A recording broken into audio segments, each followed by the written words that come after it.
Alright, Askreddit thread. Serious thread. This thread is marked with the serious replies only tag. Replies that are jokes, puns, off topic, or otherwise non-contributory will be removed. What pulled you out of depression? Nothing. I learned to live with it and manage it when I slip into an episode. I'm learning how to be alone without being lonely, and how to be lonely without losing my mind. Paul Barbrew. Too fucking true. Exactly. If someone truly has the clinical disorder depression, it is not as simple as one day feeling better. It is a constant ongoing way of life. At best, it can be managed, possibly with medication.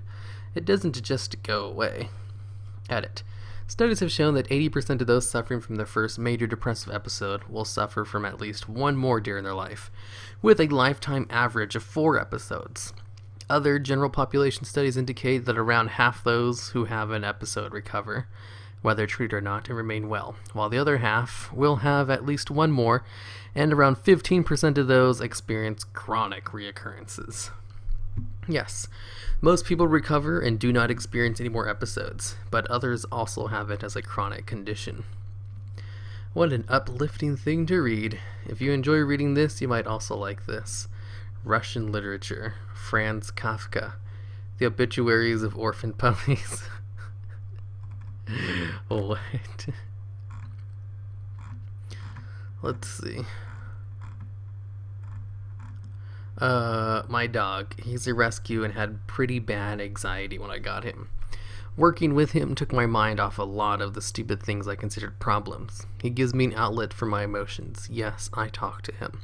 A reason to get up and go outside and not just stay in and be miserable. He does this cute thing when I cry and tries to lick my tears away. You can't help but laugh and realize how small your problems are when something so sweet and goofy just wants you to be happy. Not saying that I no longer struggle, but I'm not at rock bottom like I was before him. Whenever I'm sad now, I just wipe my tears on my dog's fur and she licks my face because it's salty and I'm like, buh, love.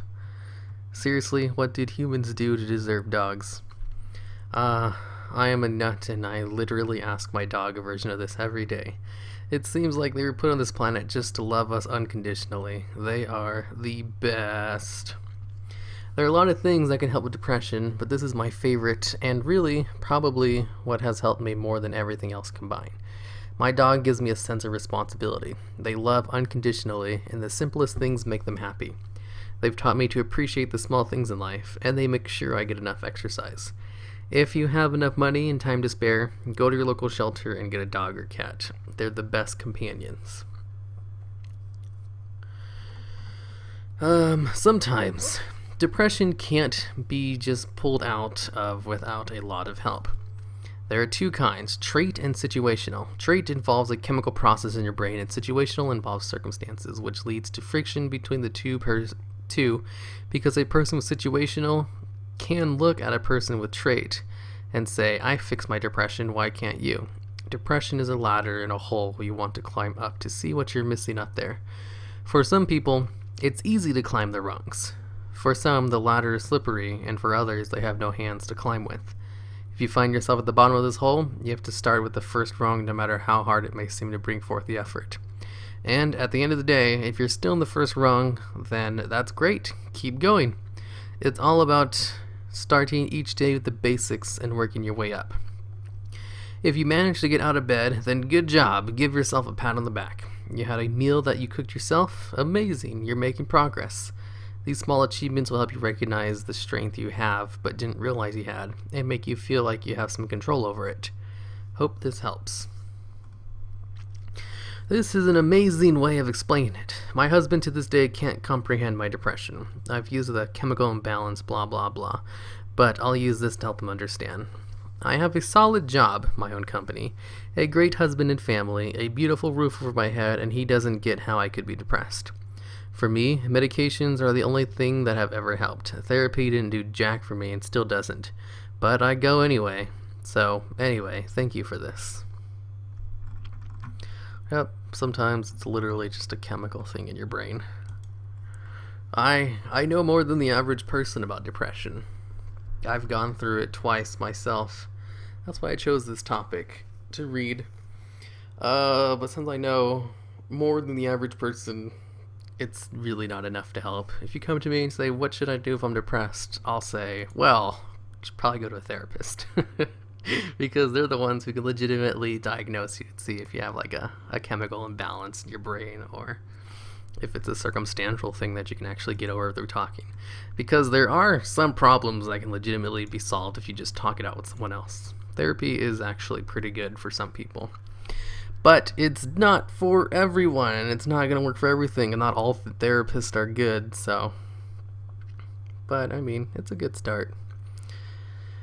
CPT therapy coupled with being active in my community. Volunteering at a no-kill animal shelters, volunteering at wildlife refuges, volunteering at homeless shelters, volunteering for knitting for the homeless. Teach them how to knit in a 3-hour session. They can make their own gloves, hats, scarves, blankets. Cleaning up the environment, maintaining parks for DNR. The more I give, the more I got back in peace of mind. A lot of my depressive thoughts spun around of the idea that my life was pointless and had no purpose. So it helped to give me some purpose. Edit. Thank you so much for the... Oh shit, I'm not gonna read that. Let's see. Proper medication. Yep. This can actually just solve a lot of people's problems too. I'm nervous about seeking medical solutions, but I also think it may be something that helps me solve my current situation. Did it change you? Any side effects? Oh man, it has changed my life. Oh, you see, the thing is, with medications, I think some people just think, how can a medication affect the way I think? Well, you know, a lot of your emotions and shit are literally just chemical reactions in your brain going off that cause physical stimuli in your body. And medication can help control those chemical reactions in your brain and calm you down, or just completely get rid of all the negativity or whatever it is that's making you depressed. You can also just control them to be happy too. I remember I watched this one documentary on like electroshock therapy, where they were able to use that to cure some forms of depression too, because they literally just go in and just manually control the pleasure centers in the brain, and they deactivate the other ones. Your brain is controllable. It's not like emotions are these magic things that you can't touch. We have the technology. Let's see, I was just saying that just in case you don't, for some people who don't know that medication is actually a totally viable option. Oh man, it has changed my life. I was very, very opposed to going on meds for a long time. I had tried a number of things to help my simply function on a day-to-day basis. Mindfulness, counseling, meditation, and I thought it helped. It wasn't consistent. Meds aren't necessarily for everyone. And as previous person mentioned, antidepressants have a very wide range of side effects. That they do. They do actually have some pretty terrible side effects. I'm not going to sugarcoat that, but they do work too. Medication doesn't get rid of depression, it just makes your day-to-day issues easier to deal with, or more simple in nature. To further expand on the analogy that someone else mentioned, if depression is being in a hole with a ladder to climb out, some people may find it easier to climb the ladder, while others may find that their ladder is slicked in grease or missing rungs. Antidepressants help by making the ladder a little easier to climb. You will still face the same trials and tribulations, and you will still have shitty days, but it's easier to get back on your game. Anyways, best of luck to whoever you choose. Talk to your doctor, and just remember they don't fix anything, they just make things a little easier to manage. Let's see, what scares me is misdiagnosis. You probably would be at first, but then they correct it. I'm afraid I won't be taken seriously enough to get a medication. If you ask for help from a professional, you will be taken seriously. It's their job. Don't go in and immediately ask for medication. Go in, discuss how you're feeling, discuss things you have tried, and then ask if they think medication would be an option for you. I was also afraid I wouldn't be taken seriously because I'm young and I have nothing to be depressed about. I'm glad I took the chance and tried. You can do it too. Let's see, last time I went to a psychiatrist, he made me stop talking mid-sentence because he didn't think my problem was something that I should worry about. Being scared to find new shrink because I'm afraid I'll be shot down again. I'm too tired to go to a new shrink and find out they're not a match for me. I'm currently taking meds for my thyroid, which helps with hormone-linked depression, but my PTSD-linked depression goes untreated / unmanaged. How wonderfully professional. Yeah, psychiatrists are human beings too. There's some shitty ones. Zoloff, seriously. By the way, I wonder how many people in this thread were ever diagnosed by a shrink as having depression. The entire premise of the thread seems to overlook the fact that depression is a medical condition. Every depression thread on Reddit tells you the answer to depression is just getting active and thinking positively. And if depression leaves you without the motivation to glum to open your eyes in the morning, all loss of interest in the things that usually bring you pleasure, I guess you're fucked. That's pretty standard depression right there. Yep, ways to deal with actual depression instead of feeling sad: drugs. Learn how to cope with depression episodes so they don't negatively impact your life. Both. That's such a cop-out answer. Numerous studies have shown that exercise is an extremely effective form of treating for depression. More effective than medication and without the side effects, like increased risk of suicide. That doesn't mean people should never use medication if they need it, but the idea that people are bullshitty and not really depressed if they work through it in other ways is ridiculous. Depression might be a medical condition, but you're failing to realize that our current medical treatments for depression just mimic what naturally occurs in the brain when people do things like exercise. That is true. So people aren't fully shit when they say they found different ways to treat the depression. Okay, to add to this though, people who are depressed won't even try exercising. They're stuck in this mindset. Some people, I should say. You can't really generalize this. Depression is such a huge spectrum of different specific conditions and shit. But most of them, yeah, if they start exercising and taking a positive outlook in life, they would get better eventually. Some of them would. The ones that don't have legitimate just chemical imbalances. Even some of them might, because of the medical stuff, and they're not the medical stuff. Some of them just need medication. But for a lot of people who don't, that would totally work. If they could just do that, though. The thing about depression is that it keeps you from doing anything. So sure, there's a whole bunch of ways and stuff you could do to get out of it, but the depression itself keeps you from doing those things. So just even getting help in the first place is hard for those people. So yeah, just go exercise and you'll feel a lot better. You might actually, but getting them to actually do that, or God forbid, getting them to do it consistently is the big problem. Let's see.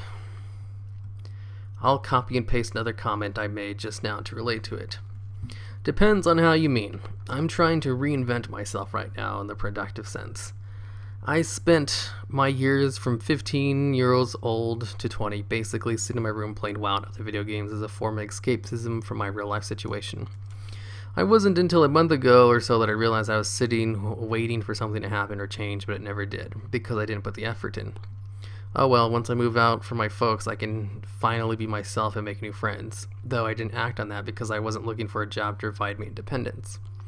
Well, once I lose the weight, I'll be more confident to do new things. Yet I never started calorie counting or doing more exercise until recently. Well, maybe one day I'll find a passion that I can dedicate myself to. Yet I never actually research anything, so I don't know what I want to do. Well, I'll be an ex-smoker soon. Yeah, good luck with that. I never tried to quit, like properly tried. I can say all these things, but nothing is better than actually acting on it. Well, maybe I'll have friends soon. Friends won't find you, especially if you're only leaving the house to go to work and only go outside for a smoke. I've still got lots of problems, and I'm still in a rut, but I'm down 70 pounds or so. Over 2 years, not 1 month, but I stagnated. And about 40 off of my goal weight. I started smoking less, got a job contract at the end of the year, but I'm still trying to find new friends, get some productive hobbies, and get out of my shell more and interact with people. I set reminders on my phone to go off at 11 a.m., 4 p.m., and 11 p.m. daily. 3 goals to work towards each day. Be confident, be productive, and have integrity. Fake it till you make it is what they say, and hopefully it's working. And that can change all these negative thoughts into positive ones, the momentum I hope my life improves. I was daydreaming, always pretending to be the person I wish I was rather than actually going out and making that happen. Never fall into that trap and never get content. Sorry for the essay. I'm still depressed, but at least it is more manageable now. Actually getting out of my shell and staying busy with activities keeps my mind off negative thoughts and self-loathing. Are you me? That age timeline had me convinced that you were talking directly to me. Regardless, that was well put. Wow, this sounds a lot like what I'm going through at the moment. I know I need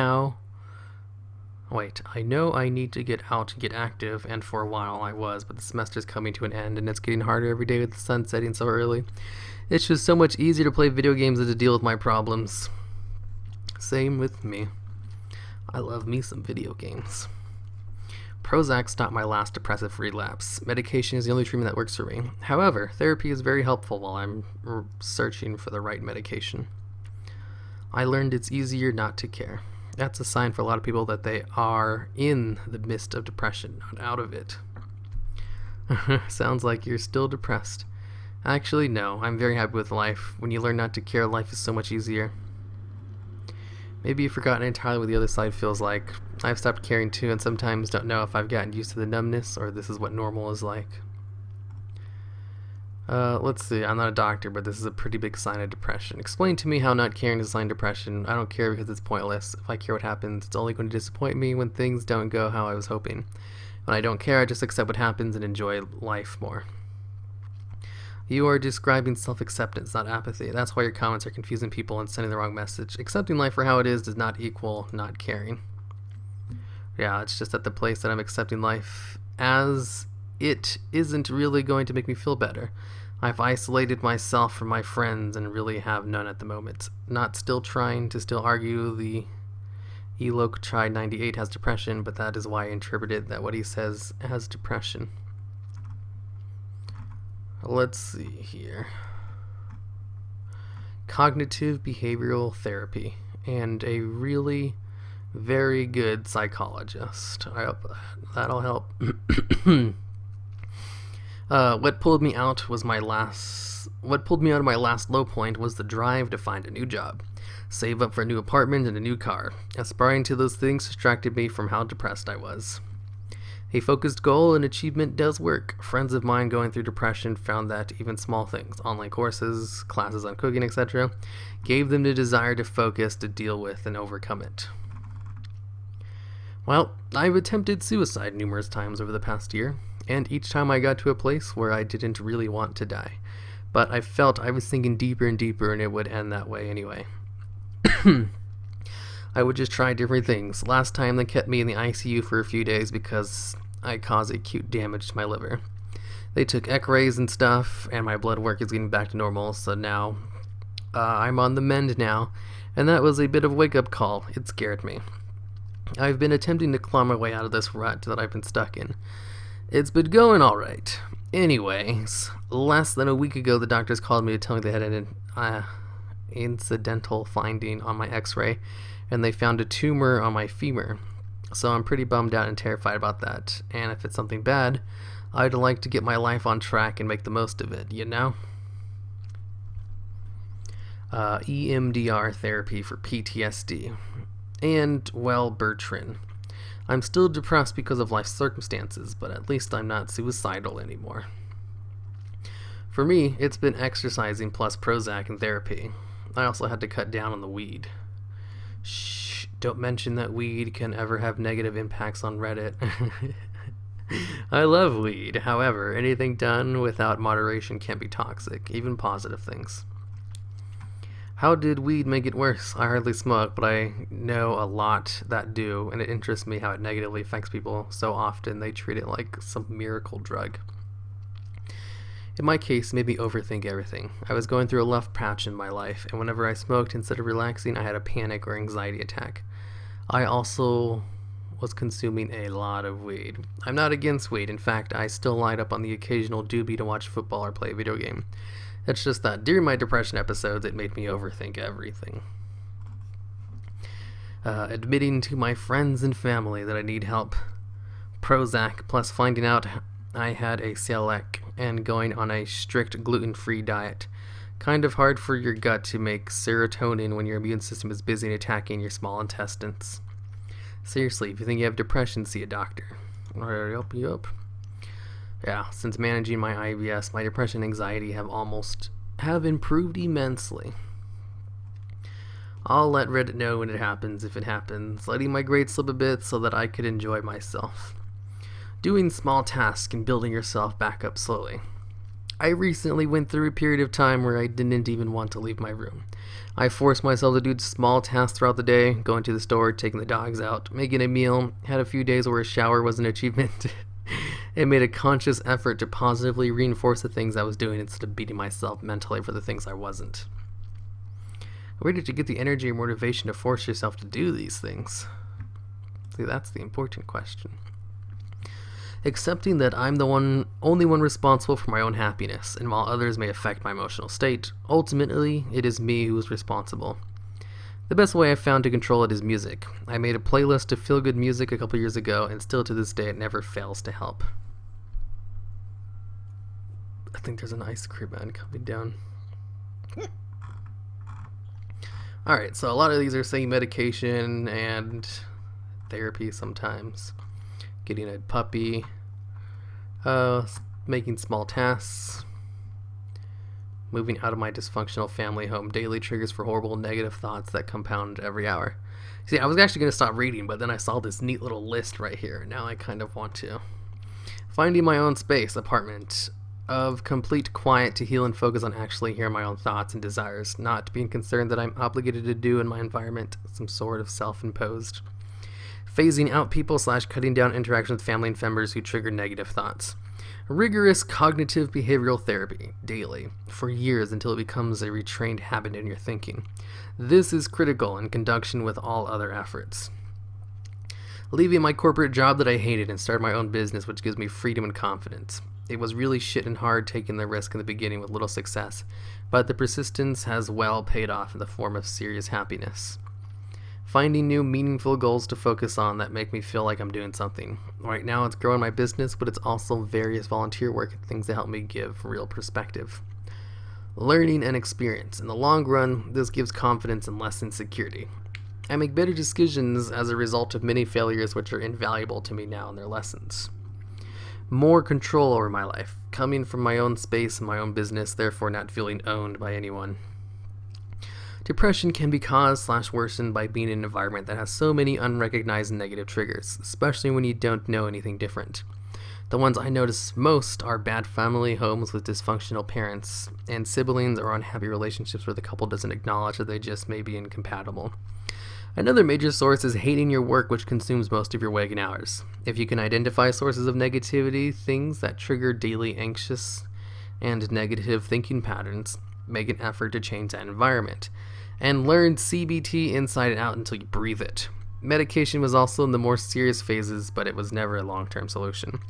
It sedated me enough to focus on CBT. It's hard to view your environment and situation objectively when you're in a bit of cognitive reconstruction is the most valuable thing you can invest your time and mental energy on. Alright, I'll end it here. It's getting loud outside. I don't like editing these videos.